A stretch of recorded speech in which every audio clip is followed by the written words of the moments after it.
The white zone is for immediate.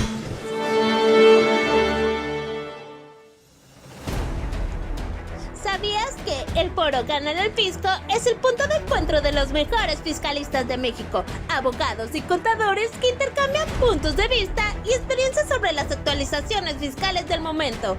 Ahí se denuncian los abusos de fiscalización y se intercambia el conocimiento tributario. Creado en el año 2020 por el sinaloense y fiscalista Oiván Fiscal, con el único objetivo de la difusión de la cultura de la defensa fiscal. Pide unirte al foro, hay un lugar para ti. Y recuerda que ante el cobro abusivo, gánale al fisco.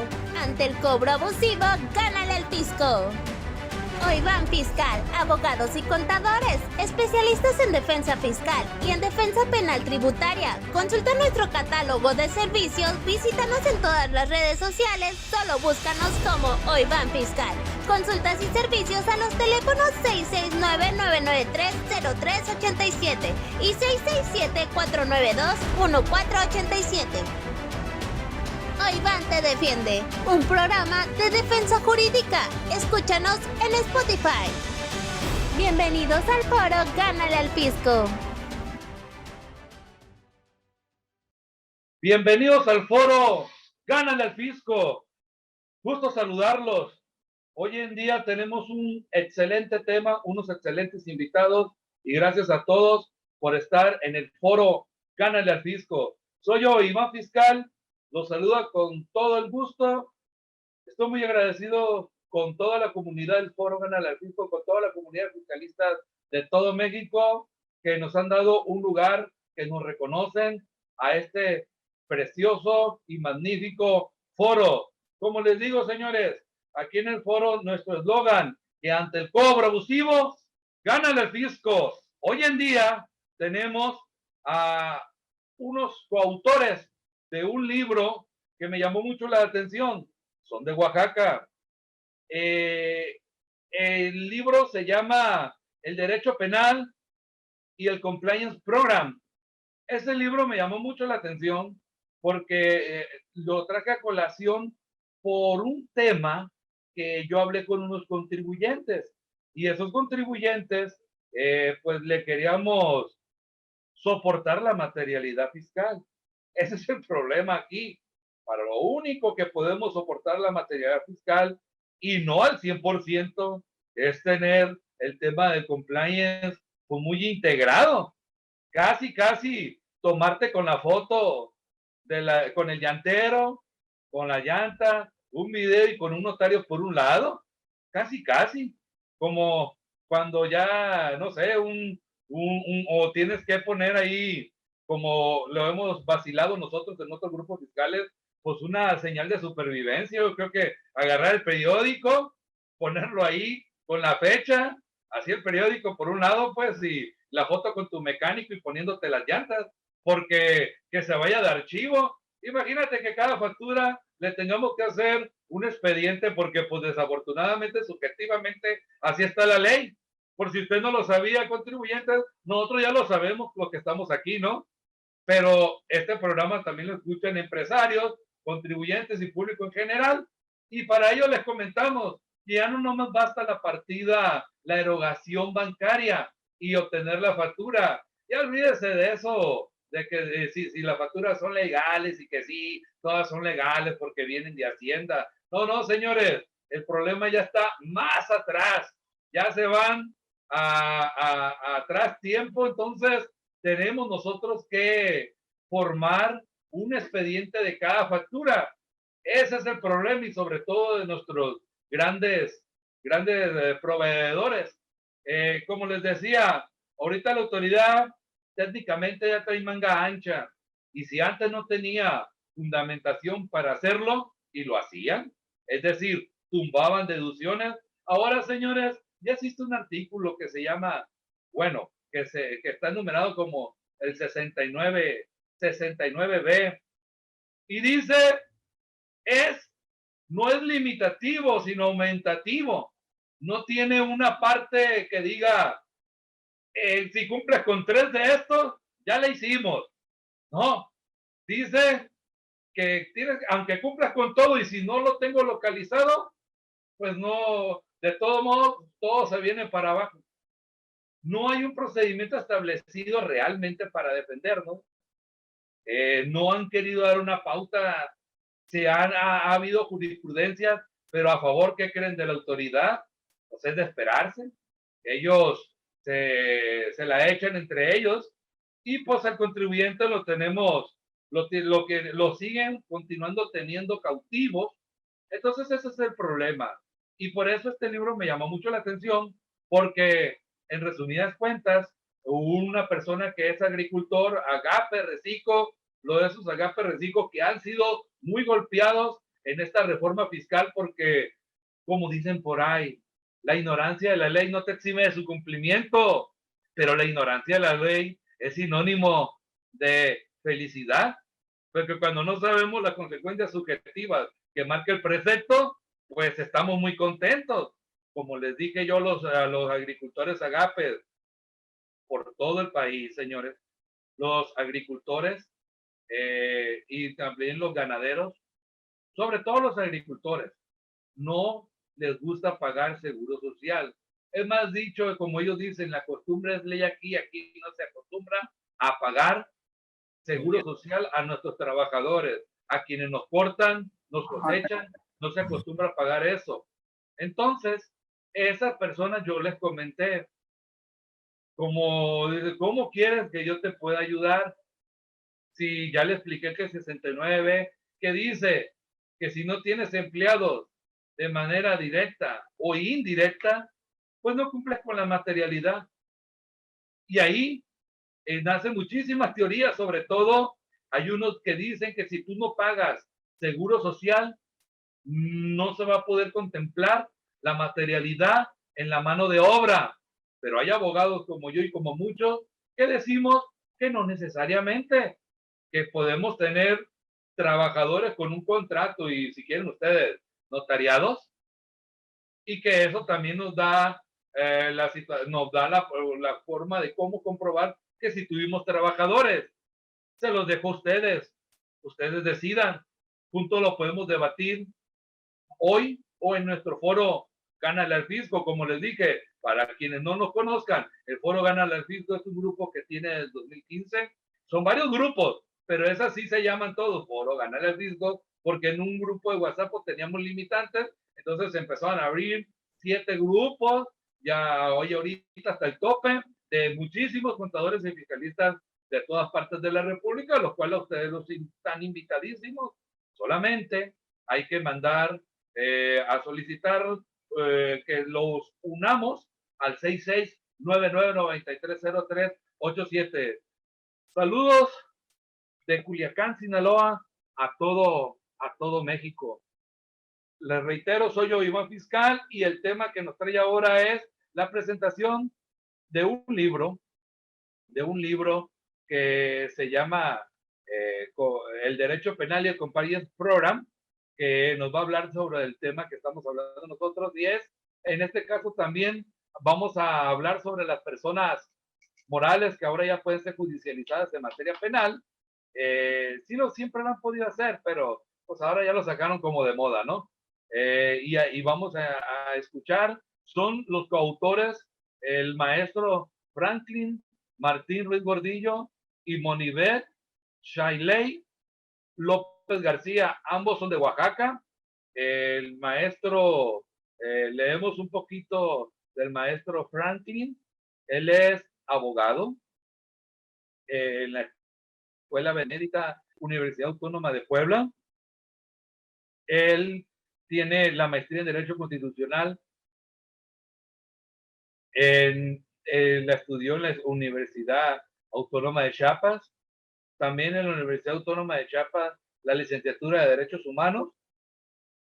También en el Instituto Profesional Educativo del Suroeste tiene la maestría de Juicios Orales en Tuxtla Gutiérrez, Chiapas. Y en la Universidad de Santiago de Compostela, máster propio internacional de la prevención de blanqueo de dinero, fraude fiscal y compliance. También tiene en el Instituto de Estudios Superiores de Chiapas maestría en impuestos y en el Instituto Nacional de Ciencias Penales especialidad en la prevención y persecución de operaciones de recursos de procedencia ilícita, pues la titulación está en trámite, y en la Universidad Nacional Autónoma de México tiene la especialidad de Derecho Financiero en curso. Pues bueno, todo contra Santiago Nieto, contra el ex titular de la UIF, ¿verdad? Interesante cómo están utilizando la UIF, por cierto, para la agenda pública, ¿no? Como se debe de ser, como todo lo bueno, como el PRI en sus mejores momentos, ¿verdad? Se vuelven a repetir las historias nada más. Cambian de partido y se vuelven a repetir las historias. Muy bien, la licenciada Monibel Chailey López García es licenciada en Derecho en la Facultad de Derecho de Ciencias Sociales de la Universidad Autónoma de Benito Juárez de Oaxaca, licenciada en Derechos Humanos por la Universidad Autónoma de Chiapas, maestra en Derecho con especialización en litigación oral por la Western School of Law en San Diego, California, Estados Unidos.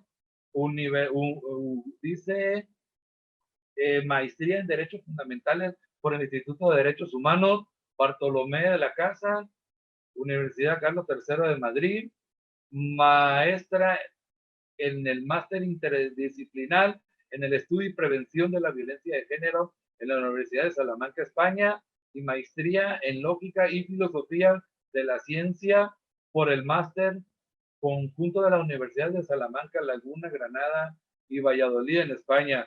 Muy bien, pues miren, aquí tenemos a estas dos exponentes preparadísimos, muy integrados en lo que salió como resultado en conjunto este libro que se llama El Derecho Penal y Compliance Program. Y yo quiero preguntarles a ustedes dos, ¿cómo podemos conseguir el libro, señores?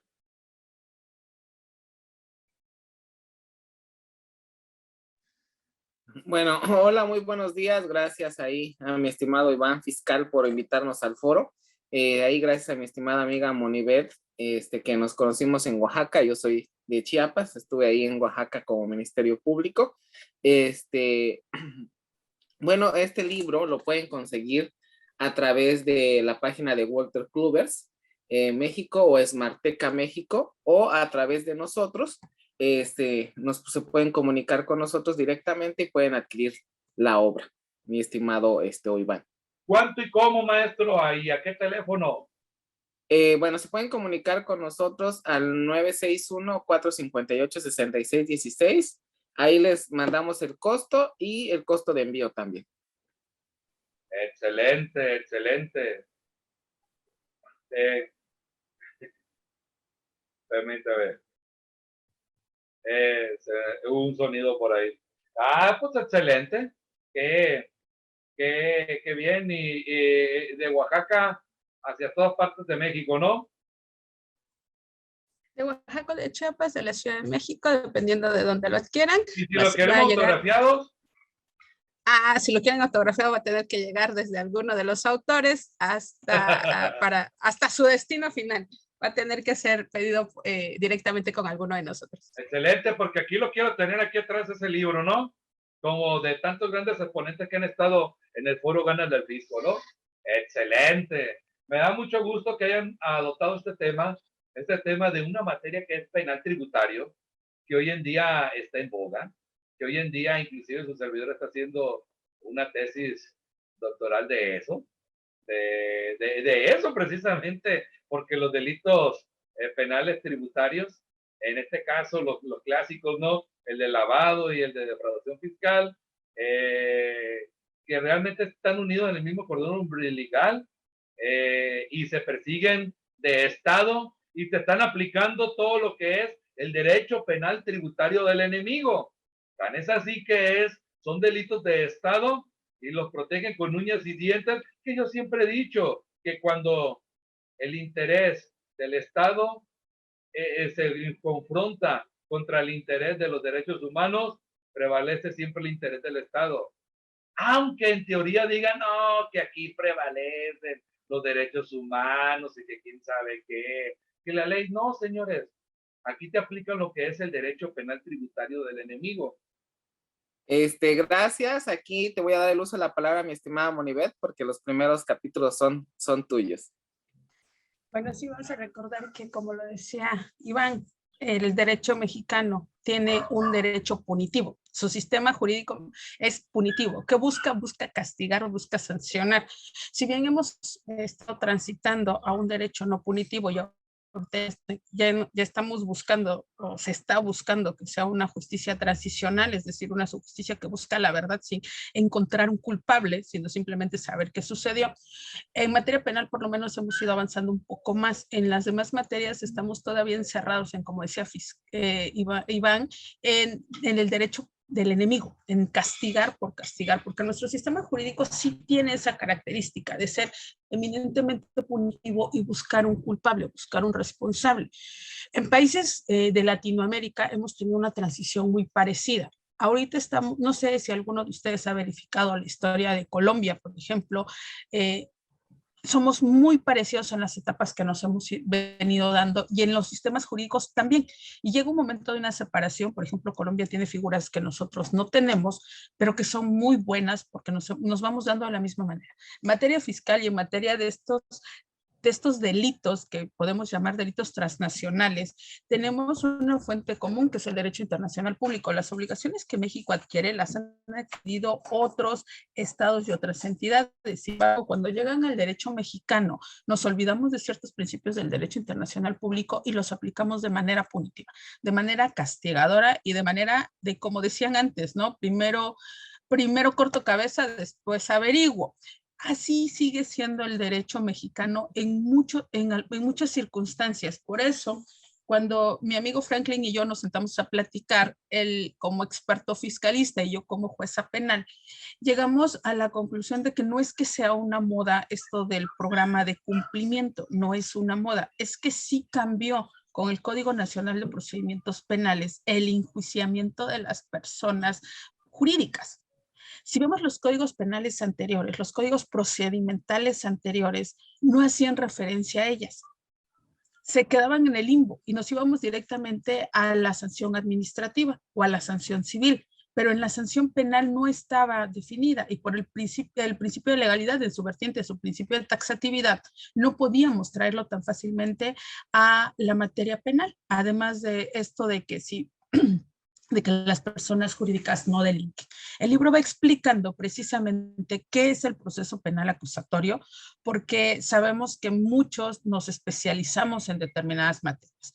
Por ejemplo, están especializados en materia fiscal, pero no vemos en qué momento se unen unos con otros. Y cuando ya estamos hablando de delitos transnacionales, como el cohecho, el uso de recursos con procedencia ilícita y todo este tipo de delitos ya se unen y entonces necesitamos un grupo interdisciplinario de abogados y luego un grupo interdisciplinario de las demás materias. ¿Por qué? Porque el tratamiento de la persona jurídica en derecho penal está tomando ya su real importancia. Con la reforma del Código Nacional de Procedimientos Penales y este 421, que es muy corto, a partir de este capítulo 2, el procedimiento para personas jurídicas y el 421 ya dice que ya la persona jurídica puede cometer estos hechos. Entonces significa que ya los podemos investigar como personas jurídicas y después nosotros como jueces los podemos vincular a un proceso, pero ya como la persona jurídica ya haya sido el delito cometido a su nombre, por su cuenta, en su beneficio o a través de los medios que ellos proporcionen. Y tenemos 3 supuestos difíciles. Y para cada uno de esos supuestos vamos a necesitar ese programa de cumplimiento. ¿Por qué? Porque aquí yo voy a tener que determinar la manera en cómo le voy a imputar a la persona jurídica dicha situación. Independientemente de las personas físicas que puedan estar sujetas a ese procedimiento penal, tengo que determinar a la persona jurídica qué grado de participación va a tener en la comisión de ese. Y aquí vamos a tener un problema porque se unen varias vertientes y es ahí donde mi amigo Franklin entra con los posteriores capítulos y vamos explicando cuáles son algunos de estos problemas que nos vamos presentando y por qué lo hacemos o por qué por qué nos sentamos a escribir sobre este tema. Porque como algunos piensan es una moda, pero más que una moda es una necesidad. Es una necesidad bien grande de conocer. Cuando Franklin estuvo en fiscalía, sabrá que tenemos muchas deficiencias, porque aquí en el sur tenemos un montón de deficiencias diferenciadas a las que tienen en el norte y tenemos una investigación muy débil. Entonces, cuando llegan a juzgados, hay jueces o habemos jueces que les decimos, ni siquiera tu investigación viene bien, ¿cómo quieres que yo solvente esto? No te lo puedo solventar por la división de funciones. Y cuando empezamos a hablar de las personas jurídicas, vimos que encontramos muy poca bibliografía en México y muy poca bibliografía realmente enfocada a lo que está pasando con el tema de personas jurídicas. No son unas cuantas sentencias, sino que cada vez se va reproduciendo más. Ejemplos que siempre ponemos, ¿qué pasa cuando se usan los transportes de una empresa para cometer delitos? Apenas se encontraron trailers con indocumentados que están muertos. ¿Qué va a pasar con esos delitos de homicidio? ¿Quién tiene la responsabilidad? ¿De quién se utilizó a la empresa los proporcionó? ¿Qué es lo que está pasando aquí? Y son cuestiones que tenemos que ir resolviendo y que tenemos que ir resolviendo desde la materia penal y también desde la materia civil por la responsabilidad del daño. Tenemos que ver que ya va a haber una multiplicidad y una interseccionalidad de materias que tenemos que poner sobre la mesa y que tenemos que darle las garantías al ciudadano, porque tampoco, ¿cómo se van a defender las empresas si no saben? Ahora, el programa de cumplimiento es una parte muy importante para su defensa, sí, pero ¿qué parte del programa de cumplimiento? ¿Quién lo va a llevar al juez penal? ¿Qué van a decir de ese programa de cumplimiento? Es más, ¿cómo se hace un programa de cumplimiento? ¿Lo hace el contador? ¿Lo hace el abogado? ¿O quién lo hace? Y una vez que ya está hecho, ¿quién lo va a verificar? ¿Quién va a ver el real cumplimiento de ese programa? Y estas son preguntas que nosotros nos hacíamos y que tratamos de responder a través de este libro, a través de estas páginas de una manera sencilla, porque como en este grupo nos encontramos, yo creo que varias profesiones, en una empresa se encuentran más y en una empresa, en los órganos directivos, hay más todavía. ¿Y qué pasa si los órganos directivos se han dedicado a una sola vertiente y no se han dedicado a todas? Entonces hay muchas cosas que hay que aclarar desde el conocimiento del proceso, cuáles son los principios, cómo se dan las etapas, cuándo pueden llevar a la persona jurídica. Ese es uno de los objetivos del libro y amigo Franklin, te regreso la voz para que no me coma yo todo el tiempo.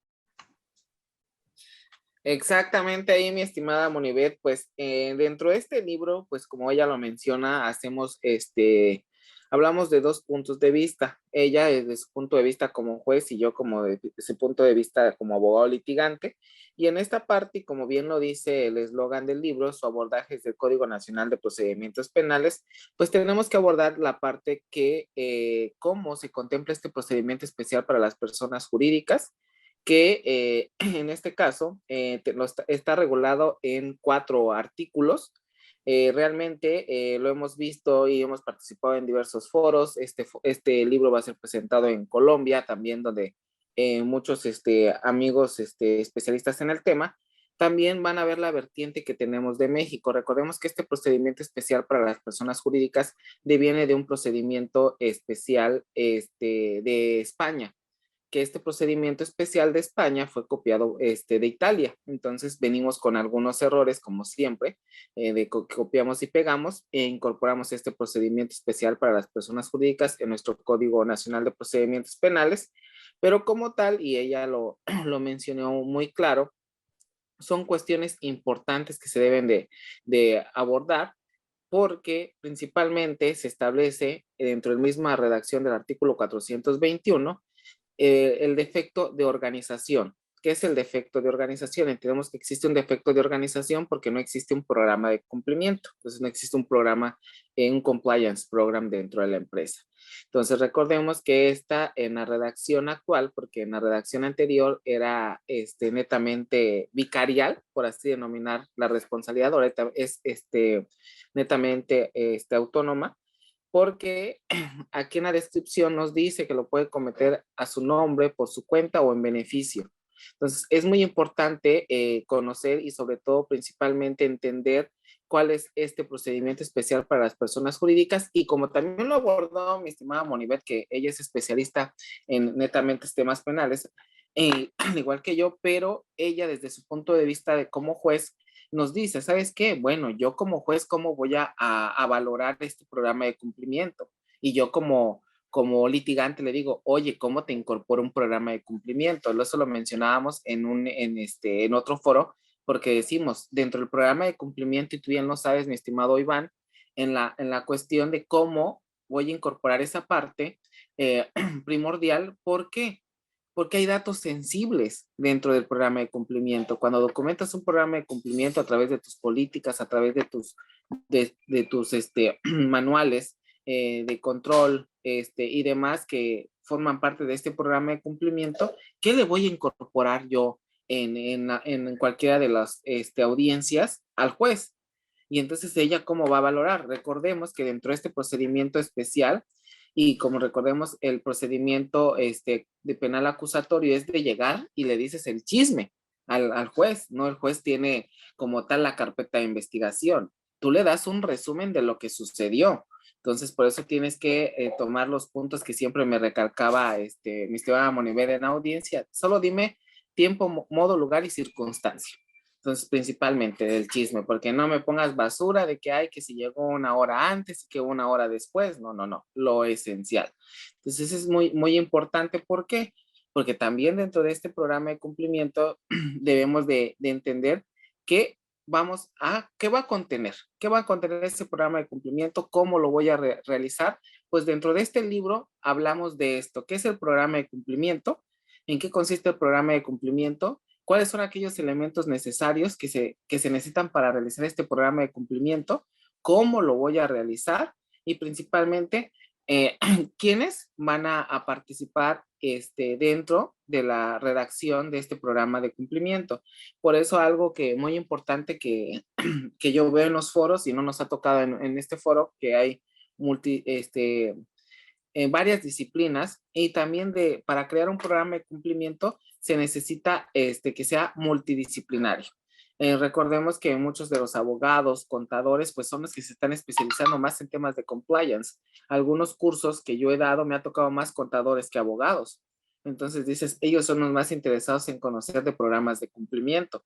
Y recordemos que en este caso, ya vamos a hablar en otro foro que ya me dijo Iván, en el tema específicamente del tax compliance. De ahí vamos a determinar principalmente las responsabilidades y obligaciones que tiene el empresario. Pero recordemos que principalmente este tipo de programas nos van a ayudar a entender el contexto global de la empresa. ¿Por qué? Algo de suma importancia es esto. Al crear un programa de cumplimiento, ¿quién va a ser el encargado? ¿Va a haber un oficial de cumplimiento? ¿Quién va a ser ese oficial de cumplimiento? ¿Va a ser un abogado, un contador, o que tenga la persona que esté con los conocimientos precisos y para estar dentro de esa área? En segundo paso, ok, el oficial de cumplimiento, el compliance officer, conoce sus responsabilidades, tiene delimitadas sus responsabilidades. En tercera, a partir de crear un programa de cumplimiento, ¿cómo voy a clasificar mis riesgos dentro de la empresa? En riesgos legales, no legales, financieros, no financieros. Va a depender mucho de la metodología del implementador del programa de cumplimiento. Por eso también, cuando nosotros lleguemos a un proceso penal como tal, nosotros tenemos que hablar de una metodología. Es decir, para este programa de cumplimiento, el maestro Franklin y la maestra Monivet utilizaron esta metodología para crear este programa de cumplimiento. Entonces, recordemos que a partir de cada implementador tiene su propia metodología. Entonces, también va a ser muy difícil. En este caso, en España ya se están hablando de peritos especialistas en temas de compliance. Ya hay certificaciones internacionales para ser perito. En el caso de México, no. Ya hay algunos procesos, o algunas empresas que se han llevado a algún proceso, pero no se ha llegado a una sentencia condenatoria y tampoco se ha valorado un programa de cumplimiento. Se han utilizado, y si no mal recuerdo, mi estimada Monivet, creo que son métodos alternos, una salida alterna que se ha utilizado en este tipo de procedimientos contra empresas.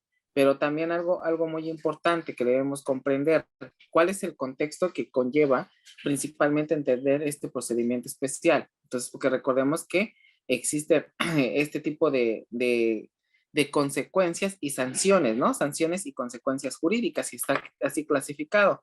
Y dentro de estas sanciones y consecuencias jurídicas, pues está la muerte de la empresa.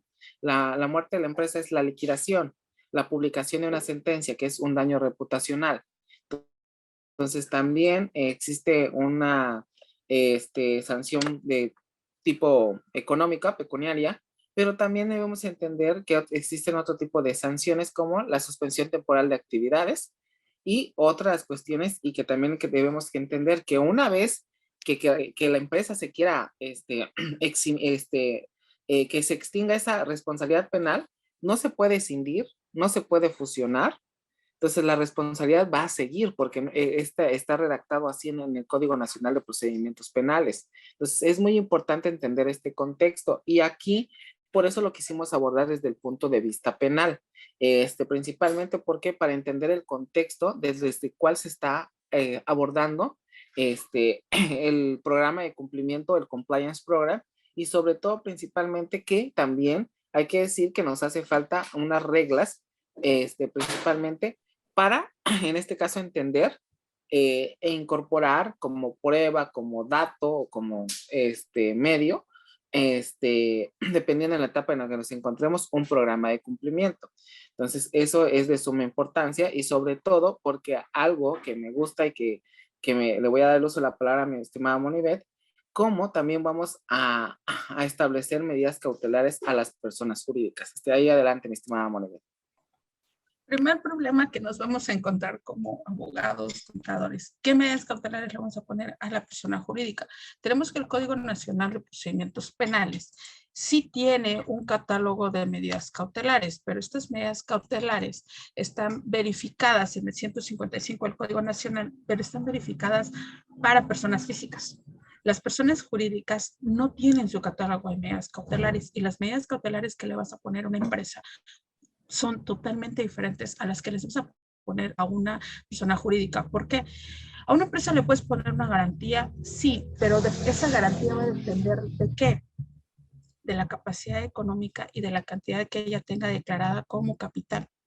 ¿Qué necesitas ahí? Dato sensible, que haya sido investigado por parte del Ministerio Público, que además se maneje como protección de datos dentro de la investigación. ¿Por qué? Porque una vez que cause ejecutoria la sentencia o que se haya resuelto este asunto, va a estar disponible para todo el público. Y ahí es algo que no hemos visto desde la materia penal para el caso de personas jurídicas. ¿Qué pasa si ya el capital de la empresa ya lo conoce todo el mundo, ya sabe quiénes son los socios? Entonces estamos arriesgando más allá de lo que nos vemos. Este catálogo del 155 está previsto para 3 cosas. Las medidas cautelares tienen un objetivo específico: tener a la persona disponible para el proceso, la protección de la víctima o la protección de la sociedad. Si vamos a justificar uno de los 3 fines que tienen las medidas cautelares para personas jurídicas, lo más probable es que sea para protección a la sociedad por el tipo de delitos que las personas jurídicas pueden llegar a cometer. Si ustedes los códigos ya están teniendo como lo diríamos comúnmente, una lista de delitos en las cuales podemos encuadrar la conducta de las personas jurídicas. El Código Penal Federal en el 11 bis establece cuáles son esa lista de delitos. Y en su apartado A dice: de los previstos en el presente código, y empieza con terrorismo y va haciendo hasta en materia de derechos de autor previstos en el artículo 424 bis. Y hace así 16, una lista de 16 conductas. Y luego dice: de los delitos establecidos en los siguientes índices específicas: acopio de armas, tráfico de personas, tráfico de órganos, trata de personas, inducción clandestina, secuestro, y nos va poniendo una serie de delitos. Si vemos ese catálogo, la mayoría son de prisión preventiva oficiosa. Y aquí van a tener un problema. ¿A quién mandamos a prisión? ¿A los órganos de dirección? ¿Al chofer al que le encontraron el tráiler cargado de órganos humanos? ¿Al responsable de la salida del transporte de la empresa? ¿O a quién vamos a mandar a prisión por ese 19 constitucional? Ese 19 constitucional tampoco está para personas jurídicas. Vamos a encontrar a la persona física y me dice: a ver, vente, chofer del tráiler, tú eras el que traía la caja de refrigeración con órganos humanos. Les va a decir el chofer del tráiler: yo nada más manejo. Ahora, ¿qué pasa si se topan con un chofer del tráiler que habla una lengua indígena y habla 75% lengua indígena y 25% español? Se van a topar con algo muy curioso. Los indígenas cuando salimos y hablan una lengua, siempre se van al sí o no. La primera pregunta va a ser sí y las demás va a ser no, y la tercera sí, las impares, dependiendo cómo empiecen, si es que no hablan bien el español. ¿Y qué va a hacer la empresa? Porque al final la empresa ahí sí tiene una responsabilidad.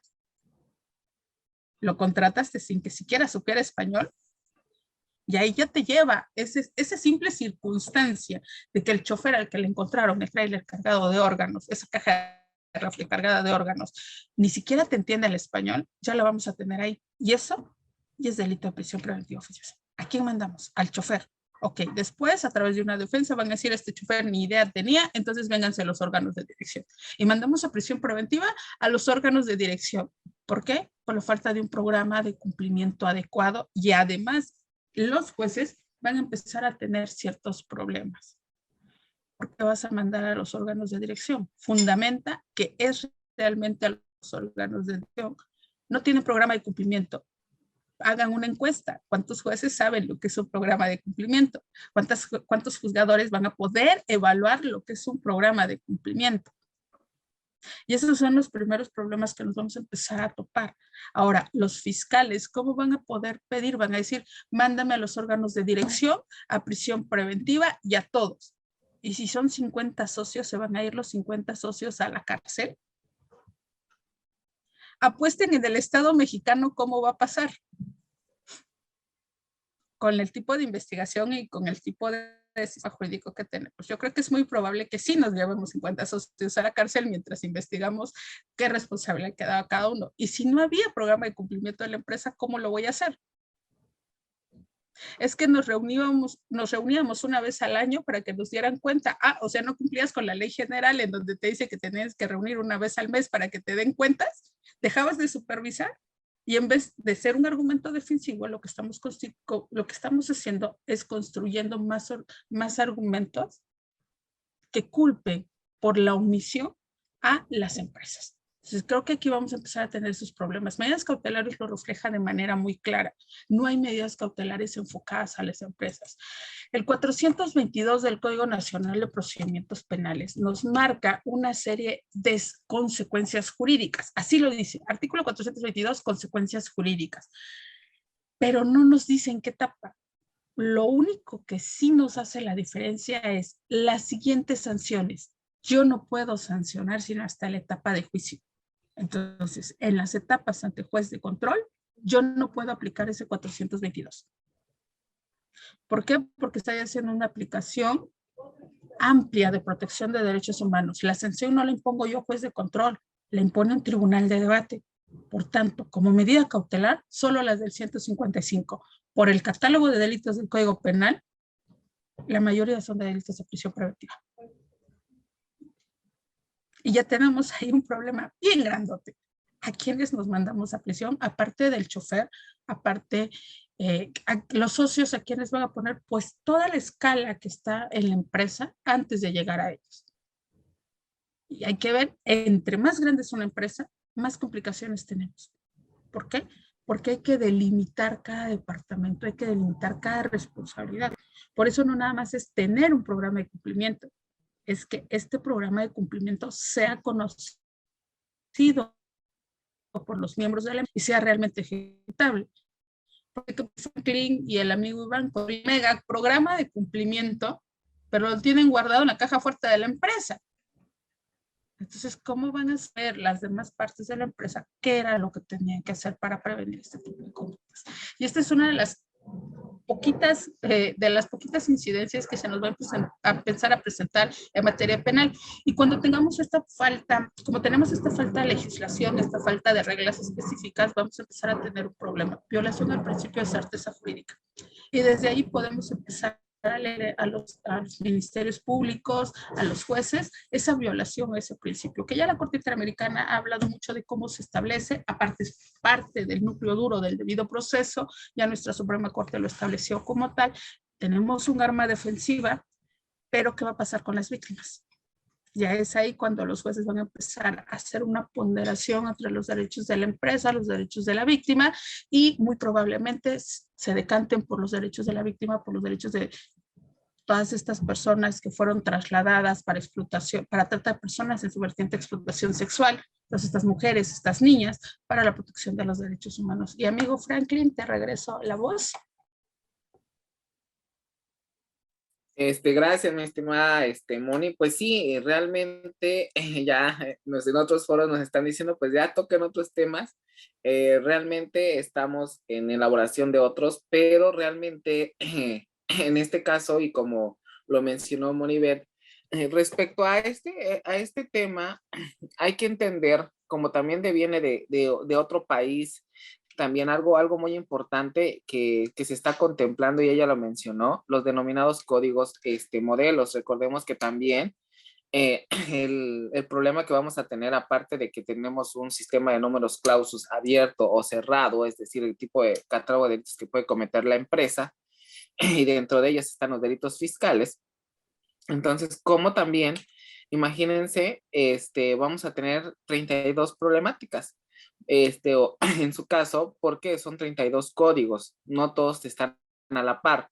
Hay 2 códigos modelos y el mejor es el código de Quintana Roo. Esperemos que así se vayan haciendo las modificaciones a los demás códigos de la República, porque si no vamos a tener también ese problema como tuvimos en el proceso penal de corte acusatorio, con los estados que iniciaron primero con su código procesal penal. Entonces también es de suma importancia, y lo comento por experiencia propia, que yo viví aquí con mi estimada Moniver. Todavía me tocaban asuntos con el código procesal y aparte con el código nacional, ¿no? Entonces es importante entender por qué dentro de estos 2 códigos está establecido un procedimiento especial para las personas jurídicas, y también hay 2 cuestiones importantes que se está contemplando como una eximente o como una atenuante de la responsabilidad penal de la persona jurídica si tú demuestras en un proceso penal como tal que el programa de cumplimiento ha sido efectivo y que sí se bajó a todos los niveles.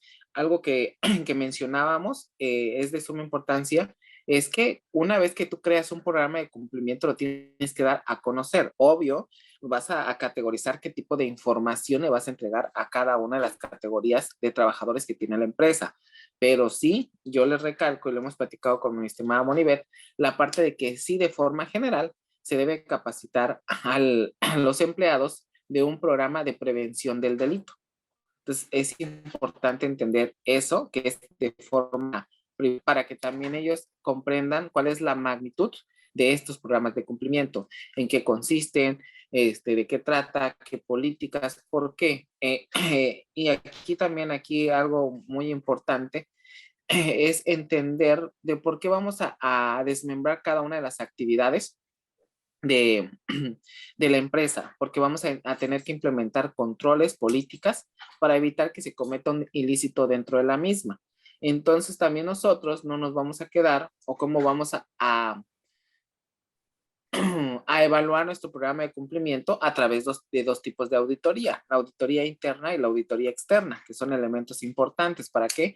Para llegar a una conclusión de cuáles son aquellos manuales, aquellas controles, aquellas políticas que tengo que modificar, porque recordemos, y sobre todo hablando de un tax compliance, pues es una de las materias más dinámicas del derecho, la materia fiscal. Entonces, si tú no capacitas, si tú no modificas tus manuales, tus políticas, tus controles, pues de nada va a servir que lo tengas en la gaveta de tu escritorio, porque nadie lo va a conocer. Y cuando tengas un un procedimiento especial para las personas jurídicas ya establecido en tu contra, pues de nada te va a servir, porque al momento de que llegue el especialista en temas de compliance o el perito, va a decir que tú, en un dictamen va a señalar que tu programa de cumplimiento no es efectivo. Entonces no va a pasar nada. Entonces es de suma importancia conocer un poco de lo que hablamos en este libro, la relación del derecho penal, los conceptos que tenemos. También hay algo muy importante y que señaló mi estimada Monivet, que son temas como lo tenemos también en el derecho comparado, que es un tema que aborda muy bien ella en uno de los capítulos. Y entonces es importante entender qué es lo que va a pasar aquí en México. Entonces tenemos 32 códigos, no sabemos cómo se vaya a regular, porque también no tenemos, así que digamos, qué bruto, qué legisladores capacitados, ¿verdad? Entonces van a ser de chile, mole y pozole. Entonces es de suma importancia entender esta magnitud, y yo por eso lo ejemplificaba con el tax compliance. Imagínate que realizas un programa de cumplimiento específicamente en materia fiscal, pero si tú no tomas en cuenta la resolución misceláneas fiscales, las modificaciones al código fiscal, a las modificaciones de la ley del impuesto sobre la renta, la ley del impuesto al valor agregado, la del IEPS, y así nos vamos con cada impuesto establecido, en nuestro Código Fiscal de la Federación y en las demás legislaciones, entonces dices, de nada me va a servir que yo conozca qué tipo de delitos si no conozco también en su contenido las modificaciones que se tienen que hacer en la legislación fiscal. Imagínate que no le des esa actualización a esos programas, a esa parte de los manuales, a esa parte de las políticas, que tú creaste un programa de cumplimiento en 2020 para 2023 es netamente obsoleto, hasta para un año después, 2021, porque no los actualizaste, solo en materia fiscal. Te puedo decir que en materia penal todavía te puede aguantar un poco, pero también tienes que modificar un poco el tema de cuáles son las modificaciones y cuáles son los requerimientos que nos piden las legislaciones. Algo muy importante que lo mencionábamos a nivel en otro foro era, ok, bueno, tengo una empresa en Ciudad de México, pero también tengo otras filiales, otras sucursales en otros estados de la República. Entonces tengo que hacer un programa de cumplimiento especializado para la matriz y otra para las sucursales. Entonces, también eso es importante y no lo están tomando en cuenta el sector empresarial. Es de suma importancia tomar estas características de este programa de cumplimiento y sobre todo la relación que lo enfocamos principalmente en materia penal. Por eso yo te ejemplificaba como hay contadores y sobre todo especialistas en materia fiscal, el ejemplo del tax compliance. Si tú vas a verificar realmente su efectividad, sí existen algunas metodologías para la evaluación del mismo y sobre todo si existe una actualización. Principalmente nosotros en materia fiscal, y tú lo has, lo hemos platicado por teléfono, mi estimado Iván, que es de cursos tras cursos, porque a cada ratito nos están modificando los regímenes. Imagínate que haces tu programa de cumplimiento en materia fiscal y no le das esa actualización, pues queda en este caso obsoleto, ¿no? Entonces es de suma importancia eso. No sé si hay algunas preguntas, algunas dudas, mi estimado Iván. A ver, ¿alguien tiene algunas preguntas, señor? Ahorita es momento. Si en lo que se van alistando, ahí levantan la manita, por favor.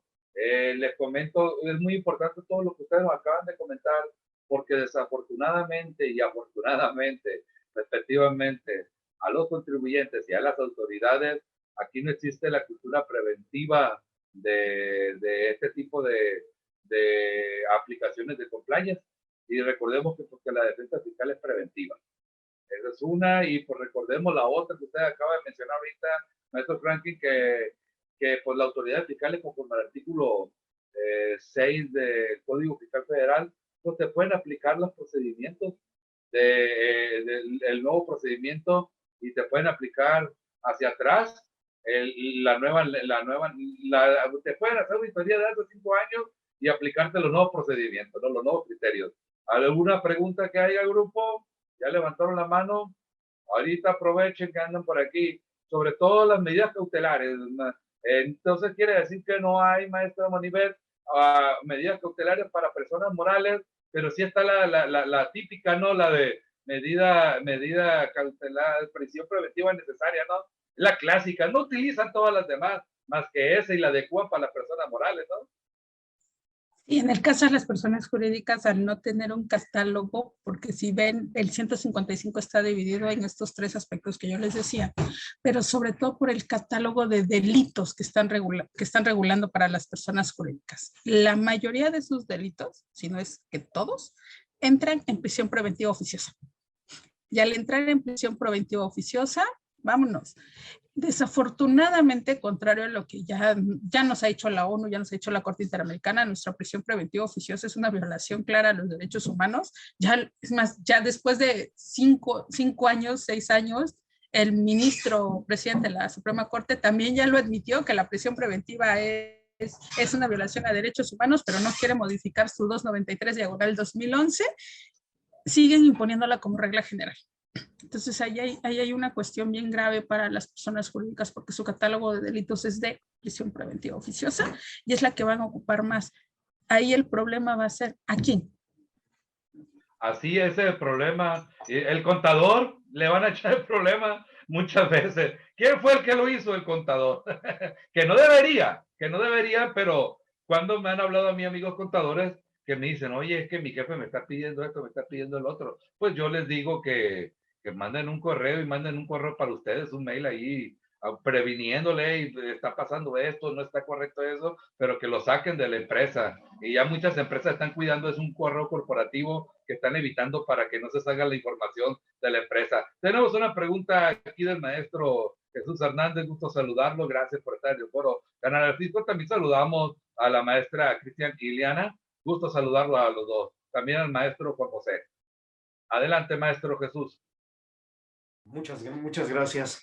La pregunta tiene que ver con el control de convencionalidad, porque estoy de acuerdo en cuanto a este criterio 2011/293.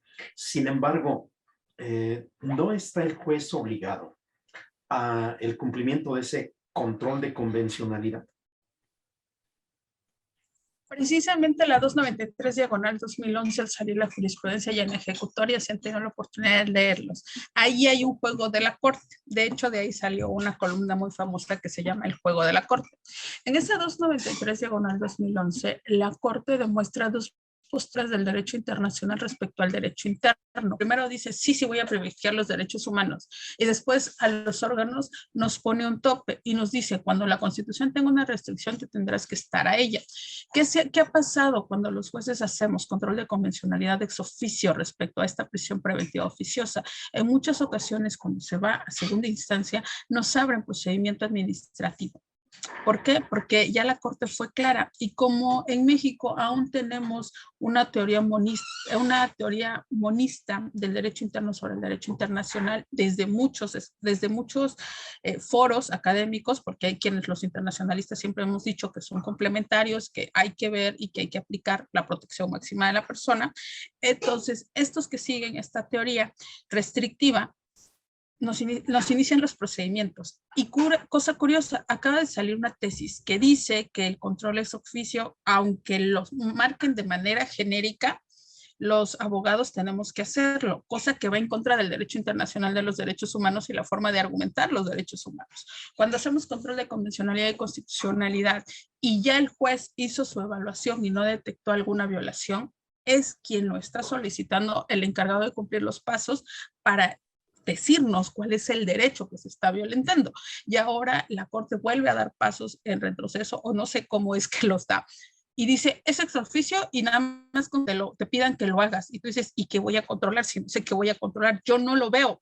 Recuerden que el velo de la ignorancia está bien potente. Esa 293, por una parte dice maximiza, pero por otra parte te pone una restricción con sanción que va dependiendo a tu cargo. Si tú no atiendes la restricción constitucional, tu sanción puede ir incluso a la destitución. Ahora digan, para llegar a ser juez, si es un proceso bien largo y bien cañón, ¿quién va a arriesgar su nombramiento por hacer un control en el cual ni siquiera nos dieron los elementos mínimos? Porque si nos inician los procedimientos administrativos. O sea, ya le dieron vista a nuestra visitaduría y además dan vista al Consejo de la Judicatura, y en algunos casos dan vista para la destitución del juez. Me tocó ver una resolución ahí que ya venía con un apercibimiento en donde ya se le pedía iniciar el procedimiento de destitución a una jueza. Yo sí me sorprendí mucho, pero dije, pues cumplo la resolución de amparo y ya lo demás que se discuta en donde se tenga que discutir. No era hacia mí, era hacia otra compañera que estamos en el mismo juzgado. Por eso esa 293 es bien contradictoria y es bien criticada. Control de convencionalidad ex oficio, sí, pero con la restricción constitucional a salvaguarda de la sanción correspondiente. Espero haber contestado su pregunta, maestro. Sí, muchísimas gracias. De hecho, lo que menciona me parece que es bastante rico para la visión que necesitamos. La otra situación que quisiera retomar es el caso de esta imputabilidad vicarial o directa hacia las personas morales, porque efectivamente creo que nos estamos enfrentando a una novedad de carácter también internacional, pero en una complejidad en su aplicación. ¿Qué ocurre, por ejemplo, en el caso de los delitos fiscales? Porque creo que la mayor parte de los que estamos aquí, nuestra principal actividad está relacionada con la empresa y con la realización de actos que en los últimos 2 años, cuando menos, se han afianzado en la temática de delitos de carácter fiscal. Pero la pregunta es, si hay un delito de defraudación fiscal o un equiparable al delito de defraudación fiscal, y la persona moral es la que comete este delito, ¿Cuál es o cuál sería la medida de apremio? Y en su caso, ¿cuál sería la sentencia aplicable si efectivamente se comprobara que ha cometido este hecho con apariencia de delito?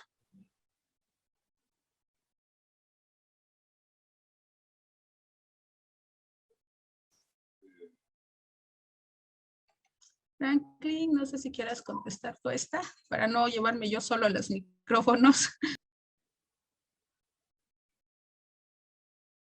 ¿Sí escuchó, maestro Franklin? Como que nos agarró la lluvia por ahí. O creo que se salió el maestro Jesús. O ahí está. Aquí estoy, aquí estoy. Que cambió la pantalla. Maestro Franklin, ¿sí escucha? Ah, sí, es que ya se movió de lugar. No lo veía. Se movió en la pantalla. Maestro Franklin, ¿escuchó? Parece que el maestro Franklin se salió. ¿Usted la puede contestar, maestro Manibel? Bueno, no soy especialista en fiscal, esto sí quiero que quede claro, porque yo soy jueza de control en materia penal.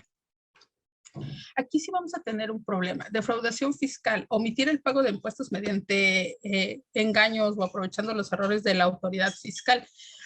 Aquí me queda la duda respecto a cómo vamos a sancionar ese delito. ¿Por qué? Porque la investigación tiene que estar muy bien fundamentada. Cuando los tipos penales, y voy a referirme de manera general, tienen eso de mediante engaños, el engaño es de repente bien complicado de comprobar. ¿Qué es el engaño? Hacer caer a alguien en una falsa realidad por una cuestión. Tenemos que tener un elemento subjetivo distinto al dolo que tiene que ver con ese actuar cognitivo de hacerlo caer en una falsa realidad. ¿Cuál podría ser? Mediante engaños o aprovechándose los errores de las autoridades fiscales. Emisión de facturas, lo que antes teníamos mucho, facturas falsas, que por eso han ido cambiando el régimen de facturas, porque los mexicanos somos súper vivos para empezar a evadir la ley, y no me vayan a decir que no, porque todos alguna vez lo han hecho, lo hemos hecho. Por ejemplo, cobramos por asesorías, pero no emitimos recibos de honorarios, recibimos el dinero en efectivo y ya el fisco no se enteró y ya tienes tú ahí una lanita extra, ¿cierto? Entonces, aquí hay que tener bien cuidado eso. Ahora, para el delito de defraudación fiscal, creo que sí se requiere una especificación bien difícil de comprobar, pero una vez que se comprueba, ¿podría ir la sanción en contra de toda la empresa? Yo creo que sí. Con base en el sistema fiscal que tenemos, que en México también es un sistema fiscal punitivo, de castigar solamente al ciudadano, se podría acreditar esa situación. Ahora recuerden que los estándares de acreditación en todas las materias son estándares mínimos en determinadas etapas. Y en materia fiscal no tienen un estándar que vaya más allá de duda razonable. Y ese estándar más allá de duda razonable es lo que ayuda un poco en materia penal. En materia fiscal, contrario a ello, con que tengan una prueba, ahí sí tienen prueba indiciaria, 3, 4 elementos, parece que sí te aprovechaste del error de la autoridad y vamos a sancionarte. Y es una cosa que se les está criticando porque no tienen estándares y violenta el derecho, el principio de legalidad y también el principio de certeza. ¿Cómo lo vamos a sancionar? Pues ahí la autoridad fiscal sí tiene una carga bastante importante, incluso podría ir hasta el cierre de la empresa, dependiendo del error del que se aprovechó de las autoridades. Pero insisto, recuerden esto, y esto sí lo digo con mucho cuidado. Yo no soy experta fiscalista, yo soy en materia penal. Gracias. Voy a reformular, tratando de encuadrar sobre todo la comisión del delito. Me voy a salir de la parte fiscal porque entiendo que desde el Ministerio Público pues tiene una tarea bastante compleja respecto, porque debe haber incluso concurso de delitos. Hay delitos que son subyacentes del delito principal. En este caso pues se hablaba del artículo 108 del Código Fiscal de la Federación, que para poder llegar a él, o incluso para el primer hipotético de la fracción primera del 109, se tendrían que dar algunos otros delitos, como el caso del 113 bis o como el caso de la fracción cuarta del 109, en fin, algunos otros que son subyacentes. Pero vamos a hablar, por ejemplo, de alguno de estos delitos que usted ha abordado, en donde fuera de la materia fiscal. Hablemos de ese tráfico o portación de armas de uso exclusivo del ejército o del tráfico de órganos, y que está realizado por una persona moral. Porque la preocupación aquí también tiene que ver con las personas que forman parte del consejo de administración o la persona que ocupa el cargo de administrador único, la persona que ocupa, por ejemplo, el cargo de gerente general en una sociedad anónima, habiendo un administrador único o un consejo de administración, y las demás personas que pudieran tener una participación. Aquí lo que me gustaría conocer su punto de vista respecto de el grado de participación de estas respecto de la persona jurídico colectiva, que es la que comete propiamente el delito en una imputación de carácter directo. Aquí ya cambia la pregunta, y aquí sí le puedo decir, precisamente por eso estamos pugnando por un programa de cumplimiento, porque el grado de participación es bastante complicado para las fiscalías acreditar. En la experiencia que tengo como juzgadora en Oaxaca, los fiscales solo traen o por autor material o por coautor. Se olvidan de todas las demás participaciones que existen en el Código Penal. Siempre se las olvida. Nunca tienen partícipes, nunca tienen autores intelectuales. Es muy raro el caso que traen autores intelectuales. No sé si han escuchado el caso de la saxofonista, que es un caso muy sonado a nivel nacional. Ese caso de la saxofonista sí tiene un autor intelectual, 2 autores intelectuales y autores materiales, pero son muy contados. Entonces, una cosa para la cual les va a ayudar el programa de cumplimiento precisamente es para determinar esto, el grado de participación de los órganos de dirección. ¿Por qué? Porque como tenemos el sistema punitivo en México y el sistema acusatorio adversarial, por lo regular van a traer a los órganos de dirección o por autoría o por coautoría. No los llevan por otras cosas, porque la investigación no está completa. Y recuerden que todavía tenemos una tesis que está haciendo mucho daño, que dice que solamente en 3 aspectos el imputado puede tener intervención en la investigación. Contrario a los principios del sistema, que se los pasan por el arco del triunfo, dicen solamente cuando el imputado ya haya sido detenido, ya tenga un acto de molestia, ya ha sido llamado por la autoridad judicial, va a tener acceso a los actos de investigación. Cuando el sistema acusatorio adversarial tiene una naturaleza de investigación y de descartar responsabilidades previos a la autoridad judicial. Ahí es en donde entra el compliance program o el programa de cumplimiento para descartar estos grados de responsabilidad. A ver, los órganos de dirección son órganos de dirección y se encargan de esto. El comisario se encarga de esto, que puede tener un referente muy importante para el oficial de cumplimiento. Parece que se verifica que el programa de cumplimiento de la empresa realmente se cumple, pero el programa de cumplimiento es el que nos va a ayudar a determinar, a ver, tu órgano de dirección, ¿sabías que se estaba cometiendo el delito a través de los medios de tu empresa? Eres partícipe. Y al ser partícipe, tu grado de responsabilidad y tu sanción va a ser tal. Pero para eso funciona, para eso sirve esa imputación. Precisamente por eso nosotros nos estamos preocupando mucho, porque ya vemos que cada vez hay más personas jurídicas que quieren ser llevadas ante las autoridades judiciales, pero no tenemos como la certeza de cómo van a ser llevadas. Y tampoco la teoría del delito se está ocupando mucho de esta situación. No sé si han visto, o maestro Jesús, usted ha visto, que no lo mencionamos tanto. Todavía seguimos con la reticencia de meter a personas jurídicas dentro del derecho penal. Y esa es una cosa que nosotros tratamos de visibilizar y decir, aquí vas a tener un problema para determinar esta situación. ¿Qué te puede ayudar? El programa de cumplimiento. No verificó, no cumplió. Y aquí sí vamos a decir, omisión por comisión. La ley le impone el deber de verificar que las áreas estén cumpliendo con sus funciones de manera correcta. ¿Y hasta dónde alcanza? Derecho administrativo sancionador, la cadena de mando. ¿Hasta dónde llega esa cadena de mando y hasta dónde te pueda perjudicar para una posible pena? Recuerden que hay códigos que cuando son delitos de comisión por omisión, la pena se reduce desde 1/3 de la mínima hasta 1/3 de la máxima. Entonces es una pena muy pequeña. que alcanza ¿qué? Salidas, que alcanza otro tipo de sanciones que no son la privativa de la libertad. Espero ahora sí haber contestado su pregunta, maestro. Sí, muchísimas gracias. Y perdón, ahora quiero también insistir en otra parte que seguramente muchos de los que estamos aquí nos preguntamos. La participación de uno de los funcionarios de la empresa, que es el contador, porque estoy seguro de que muchos de los que estamos presentes o son contadores o son asesores de empresas. Y vamos a suponer que la empresa comete uno de estos delitos. Vuelvo al tráfico de órganos o vuelvo a alguno de estos que puedan llevar propiamente a la persona jurídico colectiva a la comisión de este hecho propiamente. Y voy a suponer que efectivamente se cometió y se demuestra que se cometió.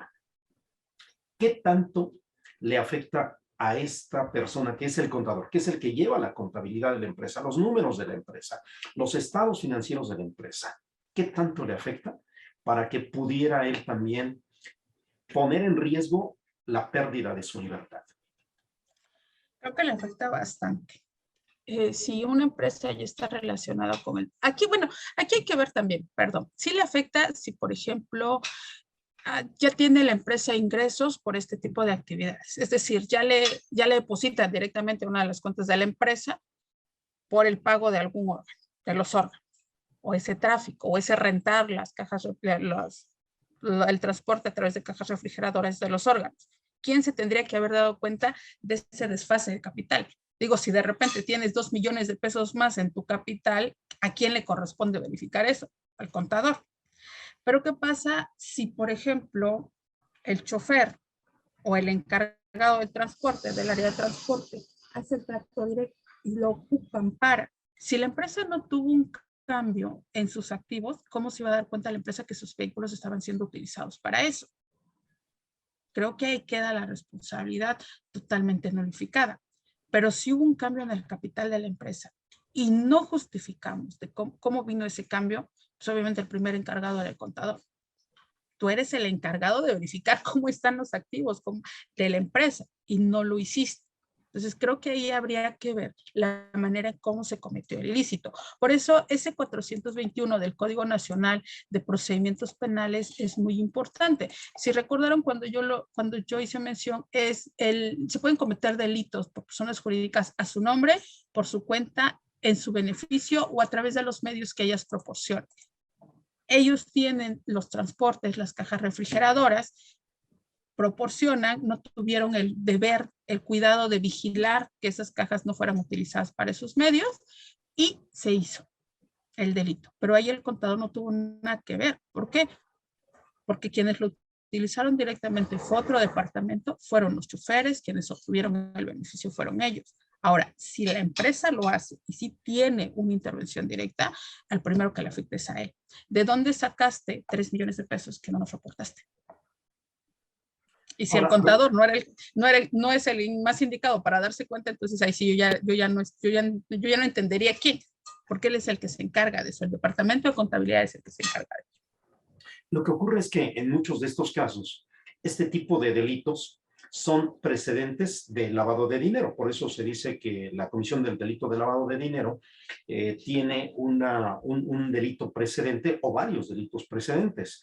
Obviamente no va a haber un depósito en la entidad de manera directa por la realización de estos actos, sino que estos se dan por una forma de tercerización, porque obviamente el origen del recurso es ilícito. Y entonces viene los famosos 3 pasos o la trilogía para efecto del lavado de dinero, que esa sería la otra parte que posiblemente el contador que no conoce propiamente a la empresa puede padecer o puede observarlo, porque la inyección del capital se da o a través de terceros que son acreedores o a través de los propios propietarios o tenedores de las acciones, que son los que hacen incrementos de capital y las aportaciones correspondientes. Y que en esa operación de lavado de dinero, bien pudieran ellos justificarlo a través de la percepción de dividendos o a través de la percepción de algún otro recurso proveniente no solamente del ámbito nacional, sino también del ámbito internacional, es decir, la creación de entidades que pudieran estar en localidades como Panamá, como Antigua y Barbuda, como Islas Caimán o cualquier otro, ¿no? Incluso hablemos de Delaware, que es una de las zonas muy comunes. De donde proviene el recurso, le llega de forma ya aparentemente lícita a los socios y estos lo inyectan como capital. Regularmente, digamos que esa es una de las figuras muy utilizadas. Y obviamente el contador no lo puede visualizar o porque en su caso se trata de una entidad de servicios que también son estas famosas empresas pantalla que son utilizadas para el lavado del dinero, sobre todo porque se trata de intangibles. Y ahí el contador no puede percibirlo porque no le corresponde a lo mejor el visualizar toda la operación de todo el grupo de entidades. Pero nuevamente, si, solo para cerrar mis preguntas, si suponemos que efectivamente ya se logró comprobar que hay elementos objetivos que van a pasar a la tercera etapa, es decir, al desahogo de pruebas, y la persona moral sí cometió el delito, sí lo cometió, que la preocupación para todos nosotros sería esa. Ella es la que ha hecho el delito, porque ella es la titular propiamente de la acción, independientemente de la actuación a través del representante legal, su administrador único, o de algunos otros que pudieran ser apoderados. ¿Cuál sería o cuáles serían las penas para esta persona moral que ha cometido estos delitos? Las penas las tenemos en el 422 del Código Nacional de Procedimientos Penales. Ahí sí se ven las sanciones. Va desde la multa, decomiso, publicación de la sentencia, disolución y aquellas que también se especifiquen en leyes respecto a delitos específicos. Las penas para las personas morales están en el 422, no podemos salirnos de ellas por el principio de taxatividad, ahí sí dice sanciones, pero aquí, ojo, el maestro Jesús está haciendo una diferencia respecto a los delitos en su anterior pregunta. Hay dos realidades. Efectivamente, las empresas que pueden hacer esta triangulación que conocíamos antes como lavado de dinero y las empresas pequeñas. Y aquí hay que reconocer la otredad. En México tenemos un sinfín de universos. Y, por ejemplo, las empresas grandes que sí pueden hacer toda esta triangulación a través de terceros, tienen un tratamiento diferenciado y requieren conocimientos específicos como todos los que nos señaló el maestro Jesús. Pero en México, la mayoría de empresas no están en esas condiciones. Entonces, un contador no lleva nada más ese tipo de empresas tan grandes para poder hacer este blanqueamiento de recursos antes de llegar a la empresa y que aparentemente lícitamente los están obteniendo. En México está más la otra realidad, empresas muy pequeñas o empresas pequeñas en donde sí son utilizadas. Empresas que todavía no son transnacionales, empresas que a lo mejor su ámbito de trabajo solo es Oaxaca y Chiapas, pero que no llega tan limpio el dinero. Y curiosamente, maestro Jesús, en Puebla sí hubo un caso en donde una persona, ocupaban a una persona física y ella le rentaba los vehículos a la empresa, pero le daban el dinero para comprar los vehículos y la llevaron por uso de recursos de procedencia ilícita. Me tocó conocerlo a través del compañero que llevó su defensa. Se alegaron varias cosas, pero la empresa, el contador también querían a él sancionarlo. ¿Por qué? Porque sí se estaba dando cuenta. El recurso salía de la misma empresa y estaban haciendo ahí una cosa bien rara. A nosotros lo que nos importaba, a mí cuando se me pidió la opinión, lo que le importaba al compañero era sacar a su cliente, pero sí, en México tenemos la otredad. Recuerden que México es eminentemente en una situación de diferencia social muy distinta. Las empresas grandes pueden cruzar por todos estos bancos, pero la mayoría de empresas mexicanas creo que todavía están en el estadio de que tienen un uso de recursos ilícitos bastante potente. Amigo Iván, tengo que dejarlos, tengo otra charla a la 1:30 con abogados, es un curso de capacitación que ya tenía yo agendado. Muchísimas gracias por la invitación, gracias a todos por su paciencia, espero haber contestado sus dudas de manera medianamente adecuada, si no es que adecuada, y quedo a sus órdenes. Puse mi número telefónico por si alguien quiere adquirir la obra o estamos en contacto. Muchas gracias, amigo Frank. Gracias por la invitación. Espero que tengan bonita tarde y los dejo porque ya voy sobre tiempo. Gracias a todos. Gracias, maestra. Maestro Franklin no se está todavía ahí con nosotros. Bueno, pues ha sido interesante esta plática con estos coautores de este libro que es Derecho Penal Compliance Program. Como les dije, ellos son de Oaxaca, ellos ya dejaron su número ahí para lo que va a ser la adquisición del libro. Está muy interesante este libro que nos trae la visión de cómo van a castigar a las personas morales. Y sí, señores, eso es algo muy importante a todos, para todos nosotros, sobre todo los que son contadores, porque hoy en día, como le he comentado y como habíamos comentado con maestros, en este caso también con el maestro Jesús Hernández, en vía privada, sobre el tema de que muchos clientes buscan a los contadores para que garanticemos el trabajo. O sea, ya no nos pagan nuestro servicio. ¿Saben cómo nos dicen ahora los contadores? Yo te pago tanto al año porque no me pase nada contra Hacienda. Pagan por un blindaje. Y cuando realmente está en nuestras manos poder blindar, no podemos blindar a nadie, señores. Esa es la situación.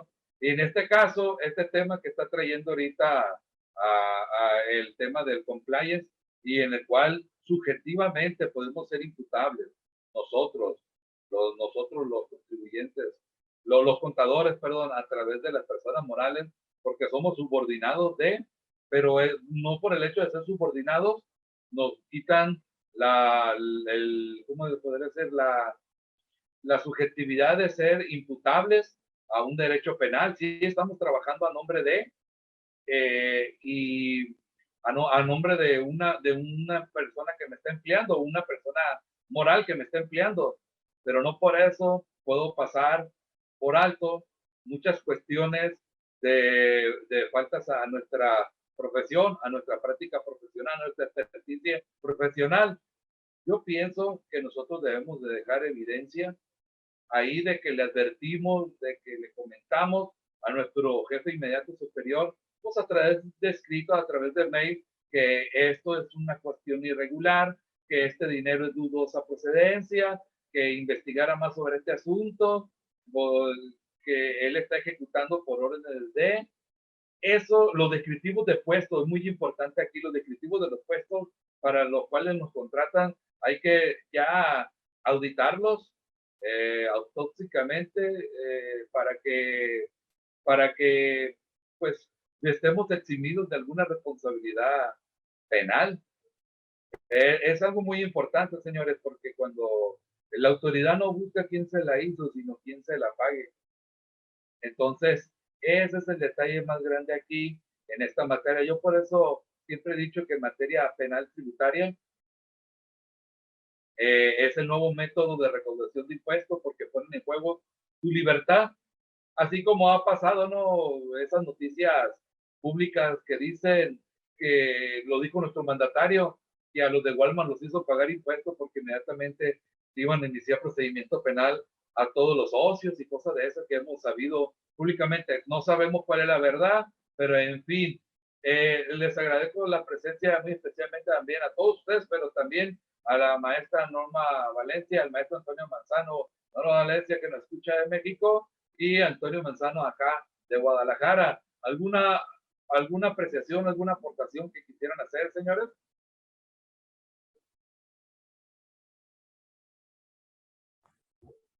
¿Sí me escuchan, o Iván? Claro que sí, maestro, adelante. Mira, en esta actualización, porque no es una nueva forma, la actualización de la responsabilidad penal de las personas morales, pues va implícito en muchas materias, o sea, da un bagaje de lo que es el derecho fiscal, de lo que es el derecho aduanero, el comercio exterior, de lo que es inclusive el derecho laboral, porque pues muchas empresas están contratando personas de otra nacionalidad que no es la mexicana y que obviamente pues hay una cuestión ahí en cuanto al pago de los impuestos. Entonces, inclusive en algunas circunstancias también hay responsabilidad por parte de las empresas en cuanto a establecerse en lugares no autorizados o teniendo documentación no autorizada. Y eso también ya trae una responsabilidad de los ecocidios que a veces nos damos cuenta, como en los hoteles, de las playas o de las montañas, en donde pues, no está permitido construir, donde el cambio de uso de suelo no es el adecuado, y viene un ecocidio, viene un delito. Entonces, esta situación del compliance no nada más es cuestiones de carácter fiscal, tiene un bagaje bastante amplio y que por obvias razones tiene que tener uno mucho cuidado cuando es uno o asesor o vamos, participa en alguna forma en favor de alguna empresa, porque el hilo de la madeja se rompe por lo más delgado y no vaya a ser que digan, no, es que el abogado me asesoró esto, es el contador me dijo esto, es que el arquitecto me dijo esto. O sea, no es propiamente una responsabilidad de una sola de las profesiones, sino de todos los involucrados, inclusive los empleos indirectos que se generan por transportación, por logística, por seguridad, por muchas cosas. Entonces el comentario era en función de que esto debe tener, vamos, una actualización constante y esperar los criterios que emita la Suprema Corte y los colegiados respecto de hasta dónde va a llegar la responsabilidad de una empresa y hasta dónde se va a individualizar la pena de cada una de las personas que participaron. Obviamente sabemos que es consejo de administración o consejo de socios, el órgano cupular de todas las empresas, pero tomamos en consideración algo que es muy importante.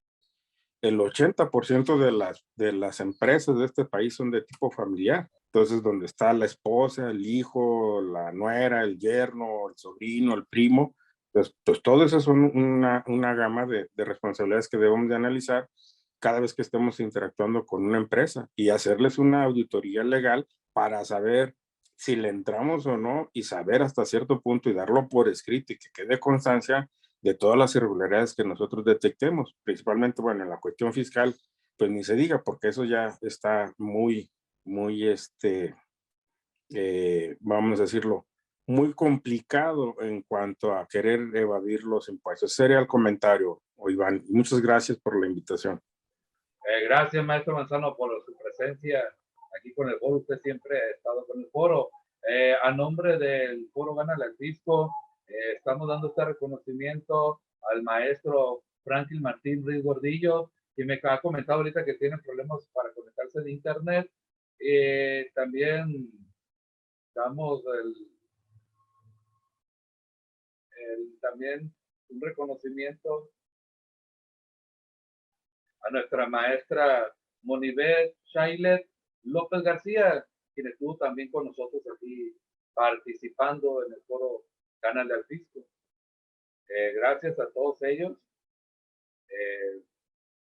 ¿Qué les iba a comentar?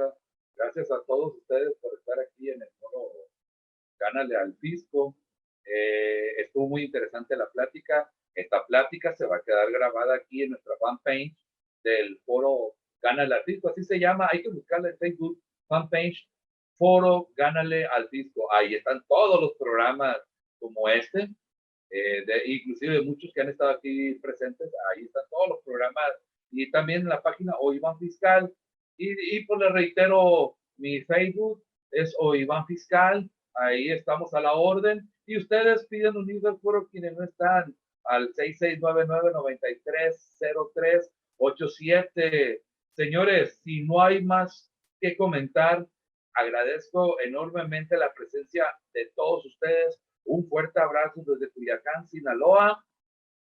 Y señores, hay que recordar el eslogan de nuestro foro, que ante el cobro abusivo, gánale al fisco. Señores, fuerte abrazo desde Culiacán, Sinaloa. Estamos ahí, excelente fin de semana. Nos vemos. Nos vemos. Revive de nuevo todos los foros Gánale al Fisco. Se encuentran en la fanpage de Facebook como Foro Gánale al Fisco y en YouTube como OIVAN Fiscal. No olvides de seguirnos en todas nuestras redes sociales.